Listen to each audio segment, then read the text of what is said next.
until that gets underway. Yeah, that's fine. We'll get some advice on that. Welcome Jessie McKendry, please. You have 5 minutes. Welcome. Yes. Morning, Madam Chair. My name is Oh yes, can you just push the button and your mic will go green? You're on now. My name is Jesse McKendry. My family has a well-respected name associated with the well-established, which was sold in 2001 and still continues to this day under the name the main contractor.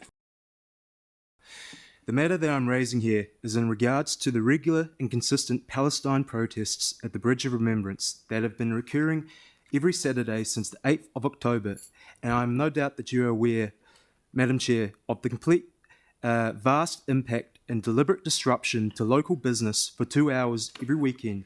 This time adds up, and so therefore they are not only costing this council in CBD money, but they are also stealing from taxpayers' money.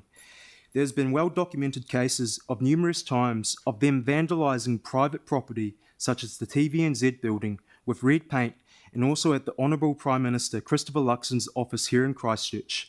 They can constantly be seen waiting outside National Party representative buildings, and they are clearly breaking many laws locally and nationwide.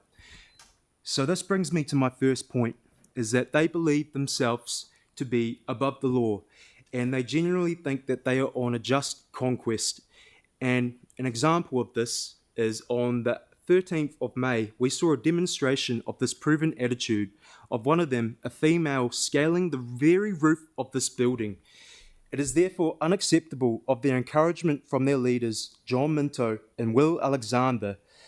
When he announced his hunger strike, he commended and encouraged the offender and said, I quote, "There is hope for people like Billy who climbed to the top of the Christchurch City Council building with a Palestinian flag," and also went on to say, "There is hope in your anger," and it doesn't sound peaceful or inviting. Their own followers frequently make anti-Semitic remarks and aggressive racial stances to the Jewish community. I myself am not Jewish, but I'm NZ European, and they have continually to call me a Jew supporter, as if that is a crime today in New Zealand in 2024.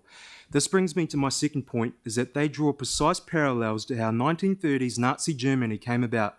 As we all know, that started with the fire of radical fanaticism, misguided views and beliefs of one man that led to systematic genocide and the killing of 6 million Jews. So for Mr. Minto and Mr. Alexander to equate Israel, the only democratically elected government in the Middle East, with its arch enemy, either Hamas or old Nazi Germany, is extremely offensive. They on many times have called it a racist, quote, colonialist European power, all of which are absurdly proven to be false, with historical, geopolitical and geographical facts that the territory that the Brits claimed after World War I from the Ottoman occupation, they chose to name the land Palestine, an ode to the Romans who themselves crushed the Jewish rebellion in Judea in 71 AD, and as a consequence renamed the land Syria Palestina, which is in Latin an ode to the ancient Israelites' enemies, the Philistines, who the Palestinians absurdly happen to claim that they are descended of them. However, that the Philistines were one, Greek, and two, wiped out in conquest by the Assyrians long before history even began. So to call the so-called occupiers is actually a false statement, as they are indigenous to that land, and for it is a travesty to compare them to apartheid South Africa, as many of them came from Europe after the Second World War, but a lot of them also came from Iran, Iraq, Syria, Jordan, and Ethiopia. And the main reason that the European Jews wanted a state was so that another Holocaust would never happen again. One of the PSNA's demands is, I quote, "Send them back to where they came from," or their famous slogan, "From the river to the sea, Palestine will be free."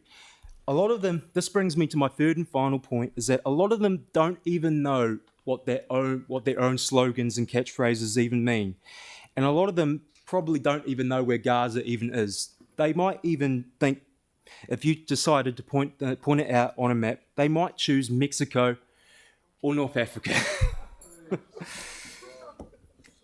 They demonstrate such unseen ignorance that is never before seen, and it is just another social justice warrior movement where activists can pat themselves on the back and say they did something today other than working hard. Thank you. Perfectly timed. Thank you for coming in, Jessie. Right, so we'll now move on to our